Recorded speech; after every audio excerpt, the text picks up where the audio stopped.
Bon matin tout le monde. Merci de m'accueillir. Vous ne pouvez pas savoir à quel point venir ici me procure des guérisons extraordinaires. Moi, je m'en venais ici pour vous donner, pas pour recevoir, pour vous donner de mes dons. Mais jusqu'à présent, j'ai reçu beaucoup, euh, plus que ce que je pense avoir pu donner. En fait, le témoignage que j'ai à vous partager, c'est qu'il y a quelques semaines, 3 semaines environ, j'ai approché Marlène parce que j'avais des questions à lui poser par rapport à la guérison, puis des questions, tout ça. Puis elle a commencé à me répondre. Puis dans ses réponses qu'elle faisait pour pas, c'était pas concernant moi, mais les réponses qu'elle faisait, c'était le Seigneur qui me parlait à moi directement. Les chants d'aujourd'hui, Régent, tu ne peux pas savoir à quel point ça me désignait tout spécialement. Je ne sais pas si vous avez déjà fait face à la mort et de quelle façon vous réagissez face à la mort. Quand vous êtes face à la mort, c'est le cerveau reptilien qui réagit. Les émotions ne sont pas là. C'est soit que vous figez, soit que vous courez ou que vous battez. Moi, dans la peur extrême, je tétanise. C'est que j'arrête de bouger et je suis figée comme un écureuil ou un Suisse qui devient immobile. À un moment donné de ma vie, à l'âge de 20 ans, j'ai un collègue de travail en qui j'avais confiance qui m'a violée. Et à partir de ce moment-là, ma vie est partie en vrille. C'est comme si j'avais tout perdu parce que je voulais me garder pour mon mari. Puis là, je venais de tout perdre. J'ai arrêté d'aller à l'église. J'ai fait des mauvais choix. Et quelques années plus tard, je me suis mariée. Je me suis mariée à un homme qui était violent. J'avais déjà vécu plusieurs types de violences dans ma vie. Jamais je me suis éloignée de Dieu.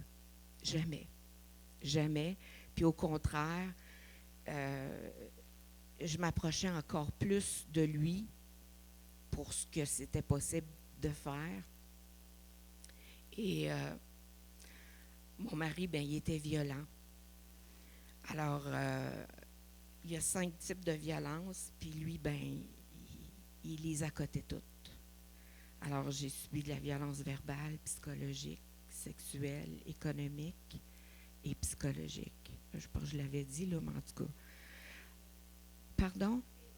Physique, exact. Alors, j'ai dû me séparer de lui et demander le divorce. Encore là, ma vie était détruite parce que c'était à l'encontre de mes valeurs. J'ai grandi dans une famille chrétienne. C'est mon père qui avait célébré le mariage. Alors, je sentais sur moi un poids de trahison. Je ne comprenais pas pourquoi. Je ne blâmais pas Dieu, c'est moi que je blâmais.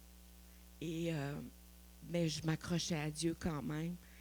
Puis je continuais à croire, même si je n'allais pas à l'église, parce que je croyais que l'Église n'avait pas besoin de moi, surtout sale comme j'étais, surtout avec le regard que j'avais sur moi. Quelques années plus tard, je me suis remariée et 3 mois après, mon mari a commencé à être violent avec moi et j'ai dû me sauver avec mon baluchon à différents endroits, chez des amis, chez Alice Desmarais pour femmes victimes de violence. J'ai été hébergée à gauche et à droite. Je me suis sauvée parce que j'avais peur que mon mari me tue. Je suis retournée à la maison à quelques reprises. La dernière fois, il a foncé sur moi, je me suis barricadée, puis il a défoncé la porte. Et je suis restée tétanisée pendant 48 heures dans ma chambre. J'avais mon cellulaire, j'aurais pu appeler, Mais juste pour vous dire comment la peur, puis le chant, c'était sur la peur, ce que la peur peut faire. C'est comme si Satan, toute ma vie, tu sais, à un moment donné, je t'ai posé une question, puis toi, ce que tu dis, c'est que Satan, il nous a étudiés. Et puis, c'est pas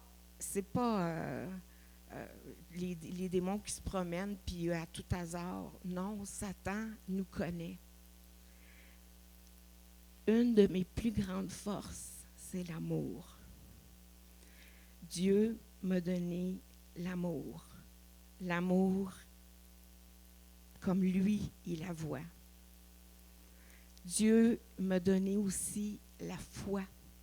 Il y a des gens qui doutent des fois, même s'ils sont chrétiens, ils vont douter. J'ai jamais douté. Jamais douté de l'amour de Dieu. Jamais.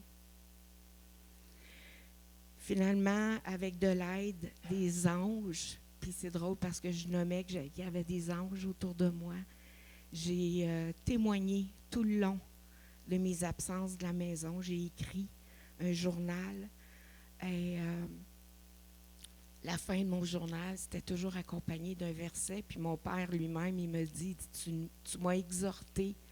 Ma propre fille a réussi à m'exhorter parce que je n'ai pas lâché Dieu toutes ces années-là. Moi, je crois que les épreuves que j'ai subies, c'est par des choix que j'ai faits, mais parce que je dois glorifier Dieu au travers des épreuves que j'ai vécues. Ces épreuves-là n'ont pas été nulles. C'est Dieu qui est tout-puissant, qui m'a protégée, qui a fait en sorte que je suis encore ici aujourd'hui, plus forte que jamais. Mon mari avait des problèmes de santé mentale, le dernier, et avec mon aide, il est allé consulter. Puis aujourd'hui, il va mieux.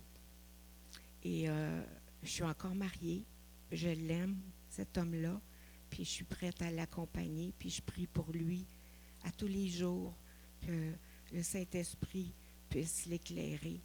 Et puis si vous voulez vous joindre à moi dans la prière pour mon mari, j'aimerais ça qu'un jour il puisse être un fidèle parmi nous. Merci pour votre amour. J'avais besoin de trouver mon église. J'avais besoin de trouver ma place. Puis ici, je vous garantis que c'est ma place. C'est fou comme c'est ma place. Merci de m'aimer parce que je vous aime de tout mon cœur, chacun de vous. Je vous aime. Marlène, quand elle m'a guidée, elle me disait que des fois, on avait des problèmes de santé physique parce qu'on n'avait pas pardonné. Je ne pouvais pas pardonner à mon violeur. Il ne s'était jamais repenti.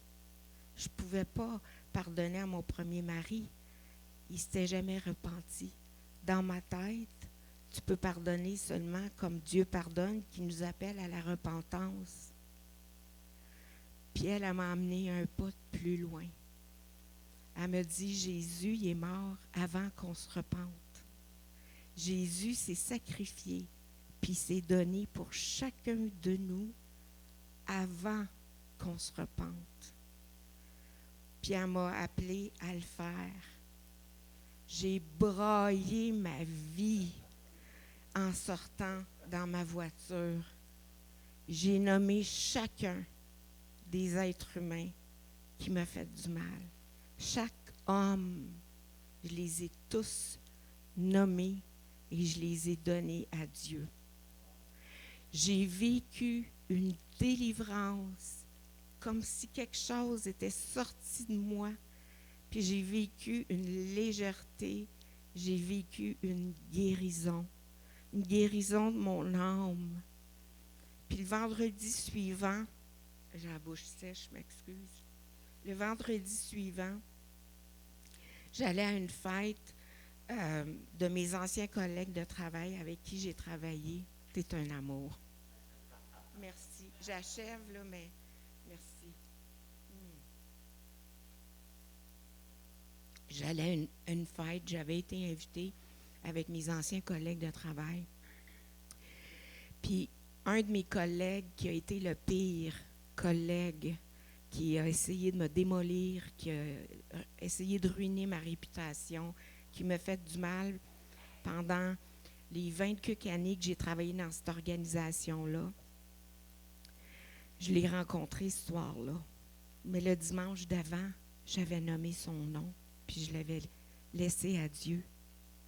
Quand je l'ai vu, je suis allée au-devant de lui, j'ai serré la main en le regardant dans les yeux, puis je l'ai pris dans mes bras. Parce que je voyais l'être humain, je ne voyais pas le péché et le mal qu'il m'avait fait. Fait que le pardon, c'est plus que quand il y a de la repentance. Le vrai pardon de Dieu, c'est de laisser le mal qu'on nous a fait et être délivré et guéri de notre âme. Amen.